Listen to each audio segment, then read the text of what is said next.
Hello world, you're watching 80s Music Twin Ranked. I'm Joel. I'm Chris. And today we're talking about an arena band.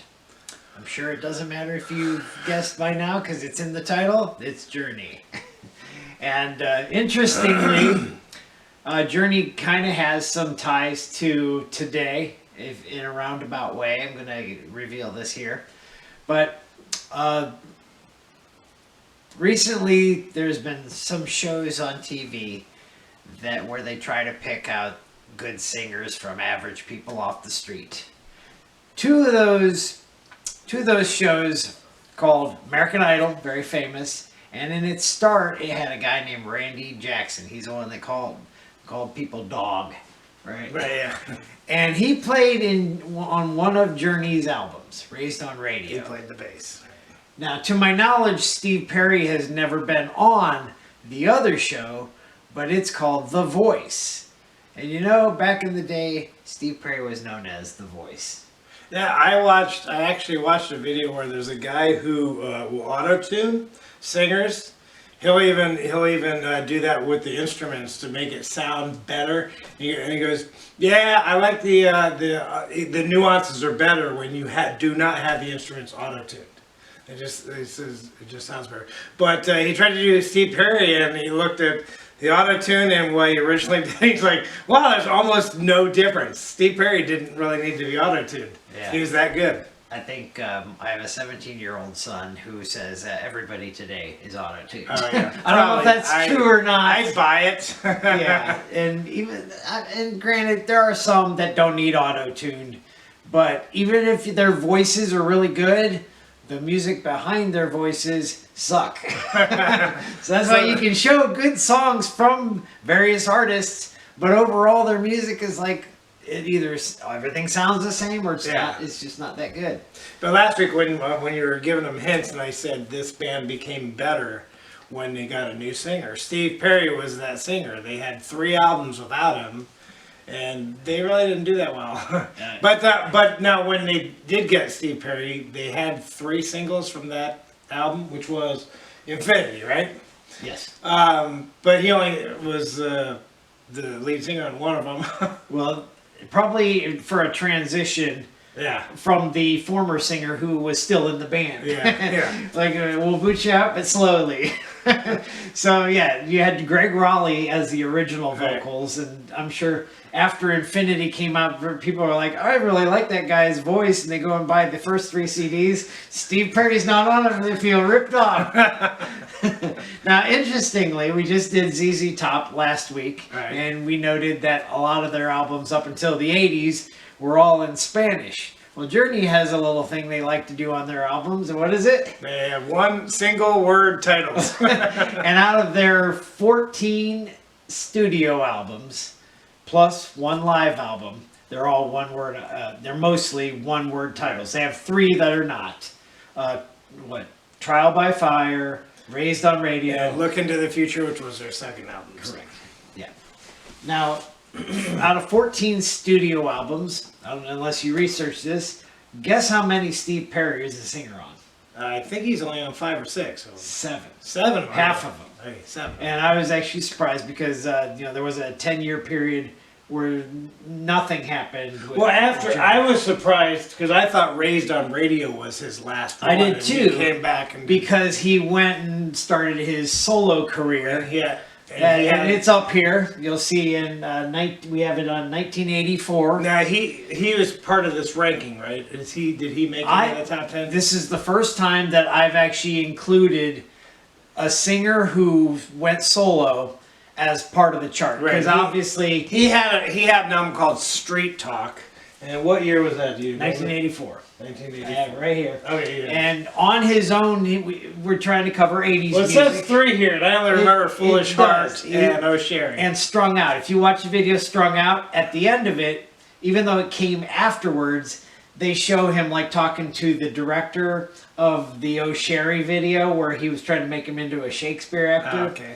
They were like making fun of the fact that that video was first, but it was a bad, he didn't want to be Shakespeare. Gotcha. And that leads to, since he was trying to make him into an actor in that, Steve Perry's never been in a movie or anything like that. But Journey, because we always talk about films if the band did films. Journey has done films. They've done 3 singles. Yeah, and there then was they a movie did called Vision Quest that had Only the Young. Yes, which would be the best of the 3 songs. Right, they had the song Assaloni, which you just played to yourself. Right, because I couldn't remember. And that's off of a terrible movie, but probably a good soundtrack, Two of a Kind, with John Travolta and Olivia Newton-John. Right. Her song, Twist of Fate, is a really good song. And we didn't know this, but we've seen the original movie, Tron, from Disney, and they contributed a couple songs on that album. I had no idea. Nobody watches Tron for the music. So, and then they had a Japanese, was it animated? It might have been. But they actually did a full soundtrack for some Japanese movie. I think it was called Dream a Dream or something like that. I didn't even bother to memorize the title. Yeah. And it's not up here. It doesn't matter. We never probably came to the U.S. So I noted last week that Journey was, at least Steve Perry was my wife's favorite singer, probably because he was the voice back then. I don't know if she obviously would have started in 1978, so she's 8 years old at that time. Every girl probably had a crush on him, maybe. I don't know. And then you get the videos, and he doesn't look like a great-looking dude, but probably passable for the time. But so the Journey started back in 1975 with their self-titled album, which another thing we noted in the ZZ Top video. At least they called Journey's first album. So the first 3 had this Greg Raleigh guy, and they didn't have any hits on all 3 of them. No, I also read that the Journey band originated with people that came from other famous bands. Santana, yes, Steve Miller Band, and the Babies. The Babies, right? So. Yeah, that I didn't know. I was looking up the various artists. I think it was Neil Sean.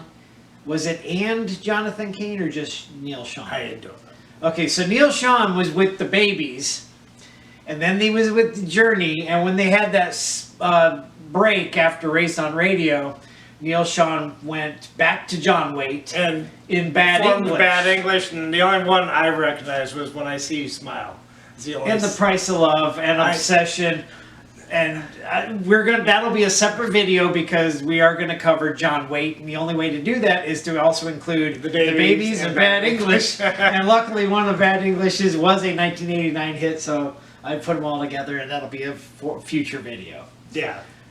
We'll do that in other videos where, we're doing Journey and Steve Perry, and if we do ELO, maybe we'll do Traveling Wilburys because it had Jeff Lynne in it. All depends on how many hits. Like Journey, we could have left Steve Perry out because Journey in itself does have a ton of hits. However, like 19, right? Something like that. But that means we won't do Steve Perry ever because on his own he didn't have much. Yeah. So that's why we're putting him together with Journey. I mean, it's possible he didn't even make the top 10 with any of his. You wouldn't even hear about it. We'll see. We'll find out. So he started. The first hits came when Steve Perry. Now, was it similar to Billy Joel? Hey, no hits on the first 3. They were, that's another thing where it was Columbia Records, and they were thinking about dropping Journey, and then they got this so their lead singer. Also, they were more jazz in their first 3 albums, so they changed their sound. Also, not just the singer. A lot of bands do that. We'll eventually hit Chicago, which I'll tell you what, prior to 1980s. They don't sound like the group that came out in the 80s. Nuh-uh. Horns and all that kind of stuff. So anyways, Steve Perry joins. They get multiple hits. And you notice Journey, busy band. Every single year they're putting out an album, which probably is followed with a tour. And every album is better than, sells more albums than the previous album. Yeah, and so the first one was Infinity, and it did have 3 hits. None of them cracked the top 20. I know that for sure.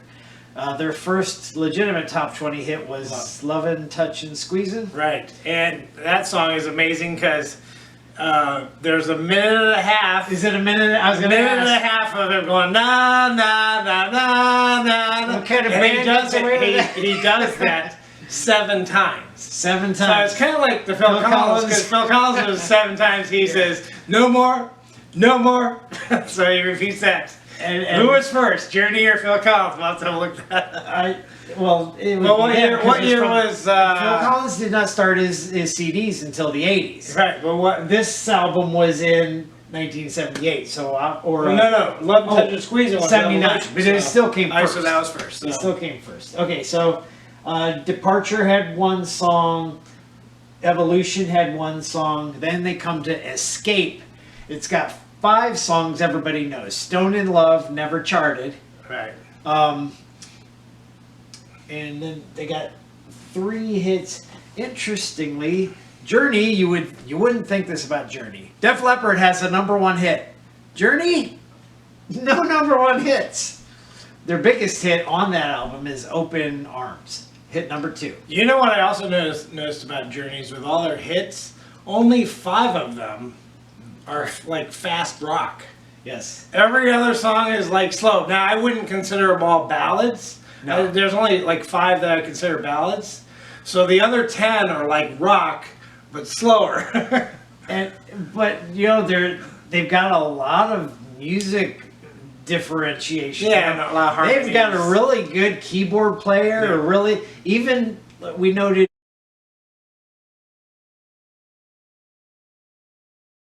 By the way, I forgot to mention this, but we noted how the band members were like changing constantly. Right. It could be argued that the band actually has better songs, even though he wasn't on.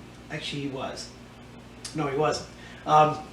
He wasn't on their best-selling album, but it could be argued that the band got better song-wise with Frontiers, because that's when Jonathan Cain started, I believe. I believe that's when he started. No, dang it. Jonathan Cain joined the group at Escape, which was their biggest selling album. Okay. So that's when he entered the picture. It could be argued that he actually Was the reason instead of Steve Perry. I just think every album they were getting better and better, so they were getting more and more fans. Yeah. So but throughout the whole beginning, they were like moving in and out. They had one guy, he was on the first album, and then he's gone. Some guy named Tickner, right? And even though that's the case, he's still in the Hall of Fame with them. Or he's got maybe one of the stars on the Hollywood Walk of Fame. I don't know.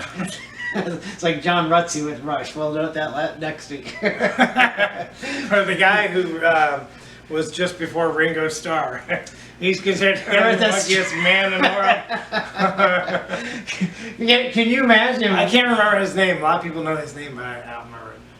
And think about this for the reverse. We've already talked about this. You'll edit. This won't be in the top 10. Think about Steve Perry leaves the band.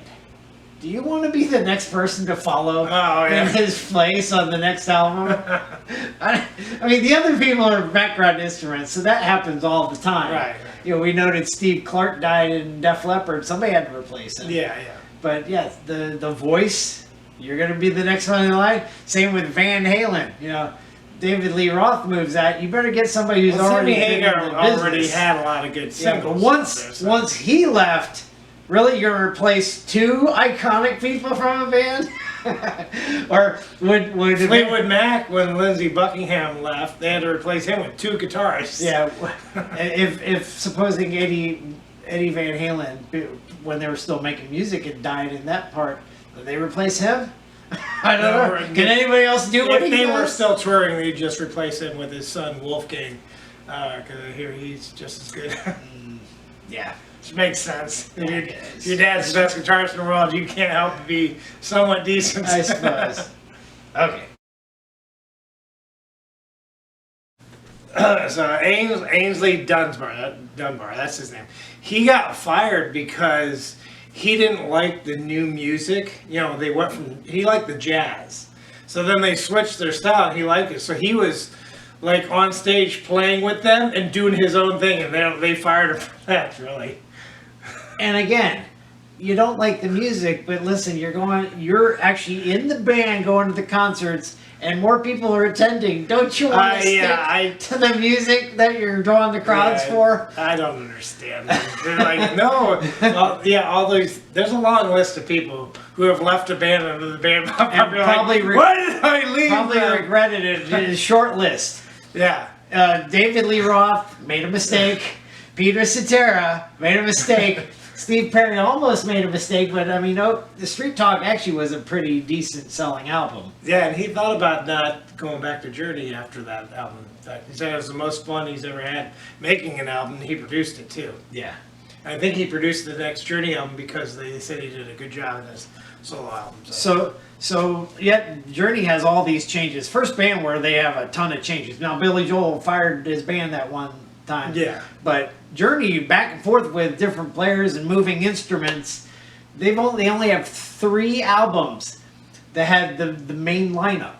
And that started with I think it was Escape, right? Yeah. Escape, Frontiers, and Raised on Radio would have been the 3 albums that were familiar with their lineup. Yeah, but you could also go this direction with the people who quit or got fired. If they stayed, maybe the band wouldn't have been famous. It's like, maybe it's because we got famous because you left. Yeah. So, and then we noted Raised on Radio. Well, actually, no, it wasn't Raised on Radio because it was Trial by Fire. Came back with the original 5 people that we just talked about. Yeah. Because they had Randy Jackson play the bass in place of Ross Valerie, who was Ross Valerie and Neil Schon were the 2 people all the way through, except for Ross Valerie doing from that one album. So, and they are in the Hall of Fame. I actually 2017. I actually heard from a guy at work that said Journey will never get in because they don't like that band. And like, they're in. We live pretty close to the Rock and Roll Hall of Fame. It's in Cleveland, and we're an hour away. So don't need to tell people where we live. Nope. And I noted last week that this group has 4 singers. Once they came back after 10 years off, and Trial by Fire is the only album here they did not have a tour following because you noted they didn't have any singles either, did they? They had one single, When You Love a Woman. Oh, okay. And Message of Love was a radio hit, and I didn't include that on our chart because at first I didn't recognize them. Like, yeah, I do remember it kind of. But after that, they got a new singer for these 2, Arrival Generations, and then a Filipino singer who sounds really like Steve Perry. Yeah, and they making Revelation. The Journey members found him looking at YouTube videos. Really? Yeah, that's how they found him, and they reached out to him. And Steve Smith, he after Raised on Radio, he didn't want to continue without Steve Perry. He didn't think it was right, so he actually quit. But he came back for another album, and then they fired him. I was like, good job. So that's the short history of Journey. Yeah. And let's get right to the top 10. Top 10. I was gonna say that. Now, we have our honorable mention first, and I considered extending the honorable mention because we're booting out a Journey song thanks to a Steve Perry song. But I won't do that because I don't want to include the Journey song in the top 10. My wife agrees she doesn't want to promote this song. We are Christians, so we try to leave songs out that have bad meanings in them, but it's hard to do, even with the 80s songs. Yeah, because we base them on how they sound. And if they're being musicians, sometimes the lyrics might be bad, but man, listen to the harmony and the good music. That's what we're kind of basing our song top 10 on. Right. So the one song that won't be on our top 10 is, and it was on your top 10, not mine. I didn't include it. It was Don't Stop Believing. It's obviously, if you listen to it, if you know what and they don't flat out come out and say what they're talking about, but you know what adults would know what they're doing. All I know, I Don't Stop Believing is, the lyric wise, is when you watch the Jimmy Fallon, Will Ferrell skit they had on the Tonight Show. And street lights and people, that's what he keeps. And I think that's one song where people really don't know what the song means because they're using it at anthems for, get back on your feet. Don't stop believing. It's like that has nothing to do with what the song starts with means. what, a country boy and a city girl. Yeah, meeting up, right? That's not what it's talking about. Never Stop Believing. Not what it means. Okay, my two songs got booted from my top 10. One is the Party's Over, Hopelessly in Love with You, and that came from their live album. His first hit from a live album for Journey. And that was the only album it was on. It wasn't on a Right. previous album or a later album. Right. And I don't even think it was on the Greatest Hits, which you said you owned and my wife Yeah. bought 2 years ago. Did you have a Journey album? I did. Other than that, I did not. Yeah. But I think our sister did. And I think that's Oh, and the one with, what was Don't Stop Believing? It was Frontiers. Frontiers. It was- Is remember that bus ride we had with the band that you said you had the Walkman? Yes. Yeah, there was somebody had that album, and then I heard Don't Stop Believing a lot with that Okay. with that Walkman. I remember when we did Def Leppard, you remember. Is that the year we went to Florida? Yes. Okay, yeah. So Now that's why. you said from Def Leppard you thought Rock Rock Till You Drop was a single. Our sister had Pyromania, so maybe that's why we thought it was a single. Oh, yeah, She'd play music from her bedroom loudly. She also had Purple Rain, I think, and Billy Squire. So okay, back to the list. And my other one that didn't make the list, which I'm surprised because I like this so much that I You put thought it at I number would like it 2 for sure. I thought, it wasn't a single, but they put a video out for it, and it's Chain Reaction. It's really a hard rockin' song. Yeah. Other than Separate Ways, it's probably their only other hard rockin' song. Yeah, that's one where I listened to it. I'm like, I barely remember this. That's why it wasn't in my top 10. But if you watch the video, and I watched somebody else say the reason the movie Mannequin was made is because of this video. Okay. Because they're singing to a mannequin woman. Okay, so to the top 10. Number 10. Only song from this album, Departure. And I think it's the oldest song on our list. We don't have any songs from Escape even. Their all-time hit, what do you call it? The highest selling album is Escape. But it's not our favorite. We don't have any hits from it. By the way, what is your favorite? What? My Album. favorite album? I have to say Frontiers. I was going to say Razor Radio, but as you pointed out, I like all the songs. I rate all the songs high that are on Frontiers. Not to say I don't like Raised on Radio, but yeah, with most of the hits, I like Frontiers. Even the songs that, their title song, Frontiers, I like the offbeat that it has. Yeah, and we can never say greatest hits, so that's a rule. When you say my Right, favorite right. album, can't say In greatest other hits. words, this whole list we can just say it came from the greatest hits, right? Okay, so number 10, and I did mention from Departure, I didn't mention the song. You have this all the way up to number 5, and I have this as 15. It's one of their faster songs, but to me it's kind of bland for a fast song. It's Any Way You Want It. But it still made That it was their only single from that album. I couldn't Right, believe it. I'm like, right. It's amazing that they could put all these albums out, release one song, go on tour based on one song, go back in for the next album. I don't know how you do that. Okay, but you know what? We'll wait until we get to the Rolling Stones. They put 2 albums out every year. Okay, number 9, which kind of surprised me this isn't higher, but it's because Journey does have a lot of good songs off of those later albums. This is I'll Be Alright Without You. Again, ballad, but still a stronger ballad. I ranked this higher than you. You have this 11, so it wouldn't be on the charts for in your list, but I have this at 8. Their next slower song, the better one, Faithfully, I have this at 10. I like the other one better, but you like this one better, 9. And Faithfully would be our number 8 song. And again, we mentioned it's got better drums. It's like the 3. It's got better lyrics, obviously. For the Yes, song. right. Talking about I'm not cheating on you while I'm on the road. Right now, you know, I think it's their first good slow song. I mean, Open Arms went to number 2, but with Open Arms and Lights, Lovin', Touchin', Squeezin', I think this ratcheted up a bit. Hi, Dexter.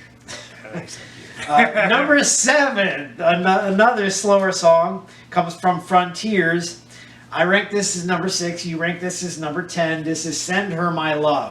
Makes no sense to me that as good as these sounding songs as these are, that hit only made it up to 23.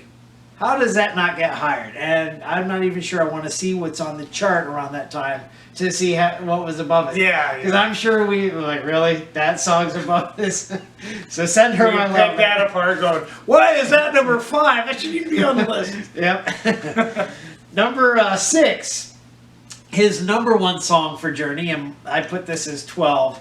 I'm sure, again, one of these things where you look back and you're like, yeah, I could probably put that higher. Re-ranking songs every week after the fall. And it is a good song. Yeah. I watched a video to it as well this past week. Number 5, our only soundtrack song, and it came from the year 1985. So you'll notice 1985 I'm promoting as the best year. But this isn't their best song. Did you say movies too? Because I know you always say the album. You know what? It's got a lot of good movies. It does have a lot. Well, you know, Back to the Future was the number Ferris Bueller's Day Off that year also? It might have been. But Back to the Future was the number 1 movie that year. So that made it a good year automatically. Yeah, I think they had a lot of iconic movies. Yeah. So, and just a note, Frontiers came out in 83. And a lot of their music came out in 84 that was on Frontiers. 83 and 84 still rival those years. Even 80, though I say 85 is the best year, 83 and 84 were still pretty good. Because you had Thriller in one year, and Born in the USA the next, Reckless with Bryan Adams one. So some of these are rivaling pretty close. Number 4 is Girl Can't Help It. Okay. And I like the beginning where it goes, and yes, I'm playing invisible keyboards. But you also hear the drums going, and you can hear. And I don't know if it's because they now got Randy Jackson, but the bass is more pronounced on songs like that. Yeah, and you said you like the intro for Center My Love too. Right. Right, because they're doing the rim shot on the snare drum. If you guys know, that's the main drum in front of people. You hit the side of it as opposed to the drum itself. With the drumstick. Yeah. So slower songs, but because of those kind of things, brings out the extra music in it that you don't normally hear. All right. The first song we ranked for Be Good to Yourself at number 3, and I got this at 3. You got this at 6. Is Be Good to Yourself. Again, faster songs, got to be ahead of everything. Be Good to Yourself and Girl Can't Help It. They're on the same level, I think. They are on the same level. Same speed, probably, too. Now, number 2, believe it or not, we ranked a Steve Perry solo song at number 2. Wow. And, you know... It'd be funny if it was number 2 and number 1. It's interesting because, you know, the only other example I can say this, you know, when Steve Perry goes out on his own, does he still sound like he's with Journey? Yeah, I think he does. So he's got a song that even when he did Foolish Heart, I'm like, is he back with Journey? But it sounds like Journey. Just like Phil Collins and Genesis. Right. At least they're later. And Robert Palmer when he was with the Power Station. And then he went back and did Riptide that same year. And the Duran Duran people are like, wait, you sound too much like Power Station. Well, he is singing on both albums, so yeah, it's going to sound similar. But the same thing can be said for Steve Perry. When he goes out on his own, he still sounds like... But again, all music sounds the same to a certain extent, right? So we got Oh Sherrie, the song that he's mainly known for from that album. Right. You had it at number 3. I had it down lower at 5. I still like Journey songs mainly better than that, but that's his best song off that album. I don't know, I can't remember if you were part of it, but back when this came out, we knew a girl named Sherrie. So, Oh Sherrie, number 2. All right, back to our list. And wouldn't you know, it cut off right when we were going to reveal number 1. And our number 1, everyone can guess what number 1 is, including people today, because it's the only song that they play out there for our Journey. It'd be Separate Ways. Yeah. You rank this as number 2, and I have it as number 1. Even though in every other week I could rank a different song above this one. Yeah, there was one point I thought people thought it was a really dumb song. I don't know, maybe it's the video. Yeah, do you remember, again, in elementary school, where there was a talent contest for things? We had a guy who played, he played all the instruments. He used Separate Ways as his talent to show off his talent. Yeah. That's kind of cool. But with what I just said, it's the only song you hear. What song would you like to hear from Journey? I would like to hear something from Raised on Radio. Or no, actually, what I would say. Did I say this was my number one after the fall? I'd like to hear that. I never hear After the Fall on the radio. And I mentioned Chain Reaction as my number 2, and it wasn't released as a single, but there was a video. Hey, how about if that's on the radio? And I forgot to note this when we were doing the history. When I got to Raised on Radio, noted there was 4 singles. We have 3 of them on our top 10 list. I was going to say, which album has the most songs on our top 10 list? That would be Frontiers. It's got 4 of them. Okay. But Raised on Radio had a 4th hit that I forgot to note. Suzanne. And just like Huey Lewis, I noted, I know what I like. I put it number 2. It said it ranked at number 10. I don't ever remember that being on the radio. I don't remember Suzanne ever being on the radio. No, when I looked at your list and I played the song, I'm like, I remember this. I didn't remember it when I'm looking at the title, but then when I listened to it, I'm like, I do remember this song. And I'm like, I like this song too. It's my number 1. It's a good upbeat song. Yeah. I think I would have not put it on the ranked list if it wasn't in the top 10 because I don't ever remember hearing it ever. Suzanne, she's prettier than Sherrie. Let's do a top 10 ranking of girls' songs. Right? Names. A lot out there. Anyways, next week we're going to cover a band who does the opposite of all bands out there. Never puts love songs out. Matter of fact, his topics are weird. Space sometimes and power. I like it. He is one of our favorite bands, but I think we're going to be hard pressed to find anybody else, unless you're a drummer, putting it in their top 10 for groups. Yeah. And we didn't even know this band until 84. The mid-80s. It was at the mid-80s. And I already said it was Rush. John Rutsey. Thunder. I don't even know if they got recorded. But next week it'll be Rush. No need to think, what band are they talking about? We're talking. It's Rush. Yeah. It's a trio. Most people, even if they don't know Rush songs, they know Tom Sawyer. They do know Tom. So, yeah. Some guy, and actually, on rare occasions, they know multiple songs. Oh, yeah. Most of the time you say, hey, have you ever heard Rush's and mention another song? Nope, never heard of it. No, and I just worked with a guy, it was a while back, last year, and he's like, I hate Rush. I don't like you. You have those people out there. Whatever. And this band really only had one top 40 hit, and I'll tell you, I don't think it should have been their top 40 hit. There's other better songs. Oh yeah, way better songs. Yeah. And so that one didn't make our top 10 for sure. But we'll see you next week talking about one of our favorite bands. Bye.